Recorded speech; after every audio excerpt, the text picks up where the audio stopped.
Hello दोस्तों, मैं self Vinod Singh. आज मैं आपको बताने वाला हूँ कि हम मूलानुपाती सूत्र कैसे ज्ञात कर सकते हैं और आणविक सूत्र कैसे ज्ञात कर सकते हैं। ठीक है, मैंने आपको मूलानुपाती सूत्र का जो आधा पार्ट है वो कल बता दिया था। मैंने आपको 4 स्टेप तक बता दिया था। ठीक है, 4 या 5 स्टेप तक आपको बता दिया था।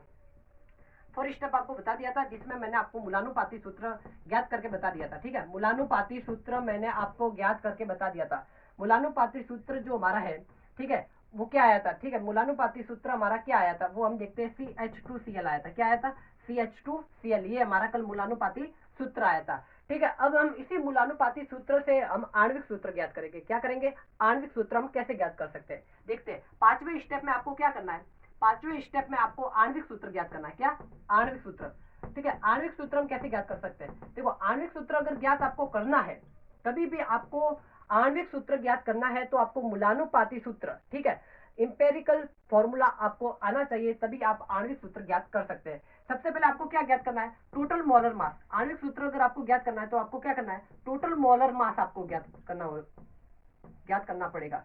Total molar mass. ठीक है, टोटल मोलर मास मतलब इसका अर्थ है कि टोटल द्रव्यमान, इन सभी को मिलाकर कितना द्रव्यमान होता है वो, और आपका जो फॉर्मूला आया है, मूलानुपाती सूत्र आया है, ठीक है, मूलानुपाती जो सूत्र आया है उसका टोटल मूलानुपाती सूत्र का मास या द्रव्यमान। ठीक है, मूलानुपाती सूत्र का द्रव्यमान ज्ञात करना है। ठीक है, तो सबसे पहले हम क्या कर लेते हैं? मूलानुपाती सूत्र का द्रव्यमान ज्ञात कर लेते हैं। चलो देख लेते हैं। ये 5वें स्टेप में आपको यही पता होना चाहिए। सबसे पहले हम देख लेते हैं। अब 5वां स्टेप देखते हैं जल्दी से। मूलानुपाती सूत्र का द्रव्यमान देख लेते हैं। मूलानुपाती जो सूत्र कल हमारा आया था वो ये आया था। ठीक है, इसका हम क्या देखेंगे? द्रव्यमान। ठीक है, इसका मान देखेंगे, द्रव्यमान। द्रव्यमान कैसे फाइंड आउट करते हैं? मैंने आपको बता दिया था कि किसी भी यौगिक का द्रव्यमान कैसे निकालते हैं। तो कार्बन का कितना होता है? 12.011। ठीक है, प्लस 2 गुणा एच का कितना होता है? 1.008 होता है। ठीक है, जबकि Cl का कितना होता है? 35.453। ये कंफर्म वैल्यू आपको पता होनी चाहिए। 453 ये कंफर्म वैल्यू है। ठीक है, जब भी आप इंपेरिकल फॉर्मूलाज ज्ञात करते हैं, दैट्स जो मॉलिक्यूलर फॉर्मूला आप फाइंड आउट करते हैं, तो आपको कंफर्म वैल्यू पता होनी चाहिए। ठीक है, अब देख लेते हैं, इनका टोटल करते हैं। दैट इन सभी को जब मैंने ऐड किया, जैसे कि मैं मान लेता हूँ सभी को ऐड किया, इसका मल्टीपल किया, और ये जब मैं इसका ऐड इन और जो भी मल्टीपल है वो करूंगा तो मेरा जो उत्तर आ जाएगा वो आ जाएगा 49.48 ग्राम। और अगर ऐसे वाले आपको करने नहीं आते तो मैंने इसका अलग से एक वीडियो बनाया, उस पर जाकर आप इसको देख सकते हैं। ठीक है, मेरा मान जो आया वो ये आया। अब मैंने बोला कि अगर आपको कभी भी आणविक सूत्र ज्ञात करना है तो अभी मैंने यहाँ पे एक सूत्र लिखा था, उसका अर्थ ये है कि टोटल मोलर मास ऊपर रखना है, जबकि जो हमारा ठीक है, जो मूलानुपाती सूत्र है उसका द्रव्यमान है उसको नीचे रखना है। मूलानुपाती सूत्र का द्रव्यमान ये आया है और टोटल द्रव्यमान यहाँ पर आपको दे रखा है। ठीक है, तो ये दो चीज दे रखी है, अब आपको निकालना है। तो देख लेते हैं। 49.48 याद रखना, 49.48। अब देख लेते हैं जल्दी से। फॉर्मूले के अनुसार हम देखते हैं। फॉर्मूले के अनुसार यहाँ पर टोटल मोलर मास होता है। टोटल मोलर मास कितना है? 98.96। अब जो हमारा उत्तर आया वो आया 49.48 ग्राम।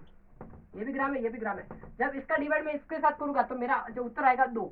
जो भी आपका आंसर आता है उसको हम एन के इक्वल में रखेंगे। ठीक है, इसको मान लेते हैं कि ये एन है।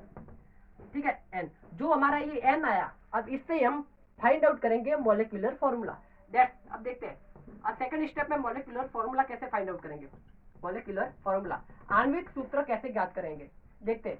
जो 2 आया है उसका मल्टीपल करना पड़ेगा। यहाँ पे मैं लिखता हूँ एन मल्टीपल विथ, ठीक है, an multiple with empirical formula देखते हैं अभी। इंपेरिकल फॉर्मूला कौन सा है? CH2Cl। ठीक है, मैं जब 2 का मल्टीपल C के साथ करूंगा तो ये हो जाएगा C2। जब मैं H2 के साथ इसका मल्टीपल करूंगा तो ये H4 हो जाएगा, और जब Cl के साथ करूंगा तो ये Cl2 हो जाएगा, और ये हमारा मिल गया आणविक सूत्र। ठीक है, आणविक सूत्र अब आपका ज्ञात हो चुका है। अब देख लीजिएगा, एक बार आपको नहीं आया समझ में तो आप मुझे कमेंट में बता सकते हैं। ठीक है, आणविक सूत्र अब हमारा ज्ञात हो चुका है। ठीक है, इससे ज्यादा कोई भी नहीं आता। सबसे पहले अगर आपको आणविक सूत्र ज्ञात करना है तो आपको सबसे पहले जो मूलानुपाती सूत्र है, ठीक है, मूलानुपाती सूत्र है, जो इंपेरिकल सूत्र है उसको पता होना चाहिए। ठीक है, उसको ज्ञात करना आना चाहिए, और इसका टोटल मोलर मास कितना है वो आपको पता होना चाहिए। ठीक है, अगर आपको फिर भी कोई डाउट लगता है तो आप मुझे कमेंट में बता सकते हैं। ठीक है, और आपको मेरा जो चैनल है ट्यूशन वाला सर, इसको लाइक एंड सब्सक्राइब करना है। Thank you for watching.